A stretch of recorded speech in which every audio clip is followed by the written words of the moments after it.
وہ جو ان democratic forces ہیں ان کا رول کہیں زیرو نہیں ہوتا، تب تک ہم نہیں کہہ کر پائیں گے کہ سسٹم جتنا بھی اچھا ہو، قانون سازی جتنی بھی بہترین کیوں نہ ہو، پاکستان کے اندر فری اینڈ فیئر الیکشن ہونا ناممکنات میں ہے۔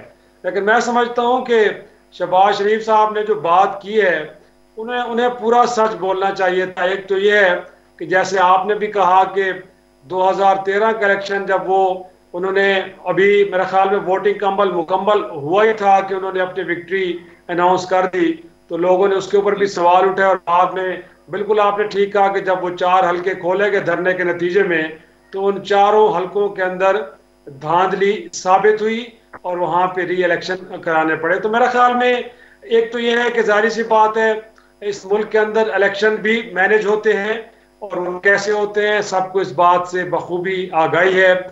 ایک تو یہ کہ ان کو یہ بھی بولنا چاہیے تھا کہ 2013 میں جب اقتدار میں آئی تھی نون لیگ، تو اس وقت بھی ایک انڈرسٹینڈنگ کے تحت اور ایک سپورٹ کے تحت اس پارٹی کو اقتدار میں لایا گیا تھا، گویا کہ عوامی مینڈیٹ ان کو اس طرح نہیں ملا تھا جیسے ایک فری اینڈ فیئر الیکشن میں ملنا چاہیے۔